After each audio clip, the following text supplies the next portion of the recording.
NPP கட்சிக்கு எதிராக இருக்கின்றவர்கள், கைது செய்யப்பட போகின்றவர்கள், ஊழல்வாதிகள் என்று கைது செய்யப்பட்டவர்கள் என்று பலர் அன்றுதான் அவர்களுக்கு கோமாவில் இருந்து பிறந்திருக்கிறார்கள், அதாவது விழித்திருக்கிறார்கள். முடிந்தால் தேர்தலை நடத்தி பாருங்கள், பார்க்கலாம்.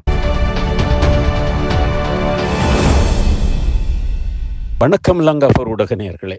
ஒரு சிரிப்போடும் ஒரு நையாண்டியோடும் ஒரு செய்தியை நாங்கள் வாசிக்க வேண்டும் என்று ஒரு ஆசை இருந்தது. ஆசை என்பது அல்ல, நிர்பந்தம். காரணம், அதாவது என்பிபி கட்சியிலே இருக்கின்ற ஒரு சிலரும், அவர்களும் இல்லை என்றில்லை, என்பிபி கட்சிக்கு எதிராக இருக்கின்றவர்கள், கிட்டத்தட்ட என்பிபி கட்சிக்கு எதிராக இருக்கின்றவர்கள் அனைத்து கட்சிகளும் எதிராகத்தான் இருக்கிறார்கள். மொட்டு கட்சியாக இருக்கட்டும், சஜித் பிரேமதாசவுடைய கட்சியாக இருக்கட்டும், அல்லது சஜித் பிரேமதாசாவிற்கு செம்பு தூக்குகின்ற தமிழரசு கட்சியாக இருக்கட்டும், இபிடிபி, அனைத்து கட்சிகளும் நல்லவர்கள், கெட்டவர்கள், ஊழல்வாதிகள் என்று கூறப்பட்டவர்கள், ஊழல்வாதிகள் என்று கைது செய்யப்பட போகின்றவர்கள், ஊழல்வாதிகள் என்று கைது செய்யப்பட்டவர்கள் என்று பலர் சஜித் பிரேமதாசா ஐயா அவர்களை பார்க்கின்ற, அதாவது மே 1 அன்றுதான் அவர்களுக்கு கோமாவில் இருந்து பிறந்திருக்கிறார்கள், அதாவது விழித்திருக்கிறார்கள் என்று கூறுவதை விட கோமாவில் இருந்து பிறந்திருக்கிறார்கள் என்றுதான் கூற வேண்டும்.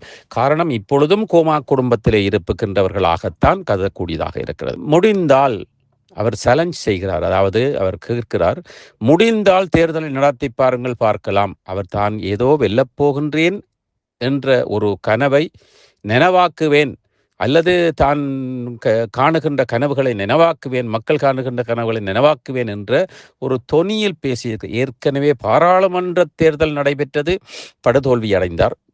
ஜனாதிபதி தேர்தல் நடைபெற்றது, படுதோல்வி அடைந்தார். இப்பொழுது அதன் பிற்பாடு மக்கள் முழுக்க அனுரா பக்கத்திலே இருந்து கொண்டிருக்கிறார்கள். மற்ற கட்சிக்காரர்களும் கூட, அதாவது மற்ற கட்சிக்காரர்களுக்கு வாக்களிக்கலாம், வெல்ல வைக்கலாம், அது ஒரு ஃபேஷனாக மாறிவிட்டது. ஆனால் கொள்கையை பொறுத்தவரையில், வாழ்த்துதலை பொறுத்தவரையில், வாழ்த்துதலை பெறுதலை பொறுத்தவரையில் ஒரு ஜனாதிபதி, பிரதமர் மக்களோடு மக்களாக எந்த கொண்டாட்டங்களாக இருந்தாலும் சரி, எந்த இடங்களாக இருந்தாலும் சரி, தோளில் கை போட்டு அருகில் சென்று நண்பனாக, தோழனாக, சகோதரனாக, ஒரு அண்ணனாக இருந்து கொண்டிருக்கின்ற ஒருவனாக இருந்தால் இலங்கையிலே இதுவரை காலமும் அனுரா ஒருவன் மாத்திரம்தான், இந்த என்பிபி ஆட்சி மாத்திரம்தான். நாங்கள் ஏவிபி கட்சியை பற்றி நாங்கள் பேச வரவில்லை. அதில் பாசிட்டிவ் இருக்கிறது, நெகட்டிவ் இருக்கிறது, அதாவது அது சில விடயங்கள் இருக்கின்றன. அங்கே நாங்கள் நிரூபித்து பேசுவதாக இருந்தால் பல விடயங்களுக்கு நாங்கள் சில துர்நாற்றமான ஒரு சிலருடைய கேள்விகளுக்கு பதில் கூற முடியாமல் செல்லும். அதனால் நாங்கள் என்பிபியை பற்றி பேசுவோம், மக்கள் வெல்ல வைத்த என்பிபியை பற்றி. ஜனாதிபதி மாத்திரமல்ல, பிரதமர் சகோதரிக்கு சகோதரியாக, ஒரு தாய்மைக்கு தாய்மையாக, தாய்க்கு தாயாக, ஏக்கத்தோடு, குழந்தைகளோடு, யுவதிகளோடு, அன்னைமாரோடு, தங்கைமாரோடு, அக்காமாரோடு இவ்வளவோ எளிமையாக ஒரு பிரதமர் இறங்கி வந்து, பிரதமராக இல்லாமல், இந்த நாட்டை ஆளுகின்ற ஒரு தலைவராக இல்லாமல் இருந்து கொண்டு இருக்கின்ற அந்த கருணை அமரசூரியோ பற்றி கூட இழிவாக பேசியவர் இருக்கிறார்கள். சில பணத்துக்கு ஆசைப்பட்ட அடிமைகள், மக்கள் தெரியாமல் வாக்களித்து பாராளுமன்றத்துக்கு அனுப்பப்பட்ட சில விலங்குகள் என்று கூறக்கூட முடியாது.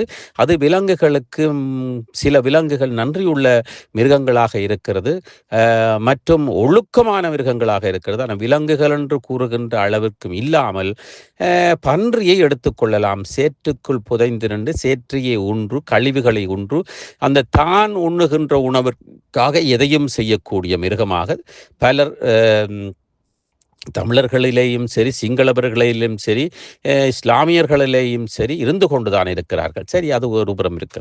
இந்த மேதின கூட்டத்திலே, மேதின ஆர்ப்பாட்டத்திலே, மேதினத்திலே பலர் அனுரா தரப்பையும் என்பிபி கட்சியையும் தாக்கி, காரணம் அவர்களை மாத்திரம்தான் தாக்க முடியும், வேறு தலைப்பு இல்லை.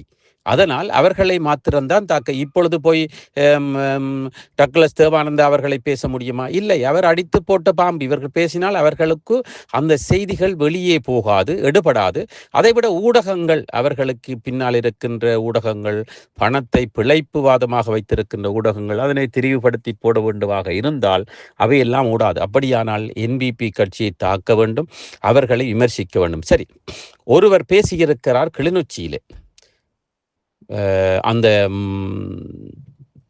மேதின அந்த கூட்டத்திலே பிக்குக்கள் 22 பேரை கைது செய்தார்கள். 122 கோடி பெறுமதியான போதை வஸ்துக்கள் அகப்பட்டது. அந்த பிக்குக்களுடைய காலிலே போய் அனுரா வீழ்கிறார். அப்படி இப்படி என்று உங்களுடைய பூசாரிகள் எத்தனையோ ஊழல் செய்கிறார்கள் தெரியுமா? அவர்களிடத்தில் கையை கட்டி திருநூறு வாங்கவில்லை. எத்தனையோ பெண் பிரச்சனை உங்களுடைய கட்சிக்குள்ளே எத்தனையோ ஊழல்கள் இருப்பதாக நிரூபிக்கப்பட்டிருக்கிறது. மில்லியன் கணக்கில் ஊழல் இருக்கிறதாக நிரூபிக்கப்பட்டிருக்கிறது. இன்னும் தண்டனை வழங்காமல் இருக்கின்ற காரணத்தினால் நீங்கள் இப்படி பேச முடியாது. ஏன் உங்கள் மீதும் பல குற்றங்களை சுமத்தி கொண்டிருக்கிறார்கள் நினைச்சு இருக்கின்றவர்கள். ஆனால் நீங்கள் வெல்கிறீர்கள், உங்களுக்கு வாக்கு கிடைக்கிறது. அது உங்கள் நண்பர்கள், சொந்தக்காரர்கள், நீங்கள் கிளிநொச்சியிலே இருப்பதனால் உங்களுக்கு போடுகிறார். ஆனால் கொள்கை என்றும் சேவை என்றும் பார்க்கின்ற பொழுது அனுராவின் கால் தூசிக்கு கூட நீங்கள் சமானமானவர்கள் அல்ல. நீங்கள் ஈகங்களையும் இழப்புகளையும் பிரபாகரனையும் புலிகளையும் இதை கூறி கூறி கூறி மக்களை பேக்காட்டி கொண்டு மக்களை ஏமாற்றி கொண்டு இருக்கின்றவர்களே தவிர நீங்கள் உண்மையிலேயே நீங்கள் பெரிய சேவைக்காரர் என்று கூறுவதல்ல. அதாவது நீங்கள் அனுராவை விமர்சிக்கின்ற அளவிற்கு நீங்கள் அர்ஹதையானவர்கள் அல்ல. அதைவிட அந்த 22 பிக்குக்களும் அந்த போதை வஸ்தை கடத்தி கொண்டு வந்தார்கள். அந்த விமான நிலையத்திலே பிடிபட்டது. இதை அனுரா கட்சி அல்லது அனுரா தரப்பு மறைக்க விரும்பினால் மறைத்திருக்கலாம். ஆனால் அவர்கள் மறைக்கவில்லை. நேர்மையானவர்கள், முதுகெலும்புள்ளவர்கள், நேர்மையாக நாட்டை நடத்த நினைப்பவர்கள், ஒரு பக்க சார்பில் ஈகங்கள் இழப்புகளையும் விலை போட்டு கூறு போட்டு வித்து மக்களை பேக்காட்டுவதில்லை, ஏமாற்றுவதில்லை. அவர்கள் நேர்மையாக நடக்க வேண்டும். தமிழர்களோ சிங்களவர்களோ இஸ்லாமியர்களோ அவர்கள் பூசாரிகளோ ஐயர்மாரோ பிக்குமாரோ அல்லது மௌலவிமார்களோ இவர்களை பார்ப்பதில்லை. அவர்கள் நீதி நியாயம் நேர்மை என்பதை பல தடவைகள் நிரூபித்து காட்டியிருக்கிறார்கள். 50 வருடங்களுக்கு மேலாக அந்த பாதாள உலக குழு என்று ஒன்று இருந்தது. அதனை அழித்தது யார்? இந்த தாதாக்களை பிற நாடுகளுக்கு சென்று வந்து கைது செய்து தண்டனையை கொடுப்பது யார்? போலீஸ் அதிபர்களை கைது செய்து உடனடியாக நீதியின் முன் நிறுத்தி அவர்களுக்கு தண்டனையை கொடுப்பது யார்? அதே என்பிபி கட்சியிலே ஊழல் செய்கின்ற பல குற்றச்சாட்டிலே இருக்கின்றவர்களை பிடித்து தங்களுடைய ஆக்கள் என்று பார்க்காமல் அவர்களுக்கு தண்டனை கொடுப்பது யார்? இதை எங்கேயாவது கூறியிருக்கிறீர்களா? என்பிபி செய்த தவறாக இருந்தால் நீங்கள் விமர்சிக்கத்தான் வேண்டும். நீங்கள் விமர்சிப்பதில் எந்தவித தவறும் இல்லை. ஆனால் அவர்கள் செய்த நன்மையையும் சுட்டிக்காட்ட வேண்டும். நீங்கள் நல்லவர்களாக இருந்தால் மனச்சுத்தியோடு அவர்கள் செய்த நன்மையையும் சுட்டிக்காட்டி நீங்கள் அதன் பிற்பாடு இப்படியும் நடக்கிறது அப்படியும் நடக்கிறது என்று சுட்டி காட்டியிருந்தால் நீங்கள் நல்லவர்கள் இல்லை. நீங்கள் பேசுகின்ற பேச்சு அனைத்தும் மக்களை ஏமாற்றவும் மக்களிடத்தில் இருக்கின்ற அந்த எதை விரும்புகிறார்களோ அந்த பக்கத்திலே பேசிவிட்டு உங்களுடைய வாக்குக்கு அள்ளவும் உங்களுடைய லஞ்சங்களை வாங்கவும் உங்களுடைய பணப்பையை நீங்கள் நிரப்புவதற்கும் உங்களுடைய பரம்பரை ஆட்சியை கொண்டு வருவதற்கும் உங்களுக்கு தொடர்ந்து நீங்கள் ஒவ்வொரு பதவிகளிலே வகிப்பதற்கும் அதற்காகத்தான் இரவு மப்பு ஏறியதன் பிற்பாடு பேசிக்கொண்டிருக்கிறார்கள். அவர்கள் அப்படி அல்ல. தரையிலே நின்று போராடியவர்கள் எத்தனையோ வருடங்களாக போராடியவர்கள். அந்த போராடி பட்டந்து பிழிந்து எடுத்த சாற்றைத்தான் இப்பொழுது ஆட்சியாக செய்து கொண்டிருக்கிறார்கள். பைத்தியகார் போல பேசாமல் இப்பொழுது தமிழ் அரசியல்வாதிகளிலே அனைவரும் ஒரு பைத்தியங்களாக மாறிவிட்டார்கள். ஒவ்வொரு விமர்சிப்பதும் தன்னைத்தானே விமர்சிப்பவர்கள் கூட இருக்கிறார்கள் கனவிலே. அப்படியானவர்கள் மக்களால் துரத்தப்படுகின்றவர்கள், மக்களால் நிராகரிக்கப்படுகின்றவர்கள். நீங்கள் காரணம் என்பிபி வெல்லுவதற்கு காரணமும் திடீரென்று முளைத்த அர்ச்சுனா கட்சி வெல்வதற்கு காரணமும் யார்? உங்களுடைய தவறு, உங்களுடைய கொள்கையின் நடத்தையின் அலங்கோலம். அதனால் தான் நீங்கள் நிராகரிக்கப்பட்டிருக்கிறீர்கள்.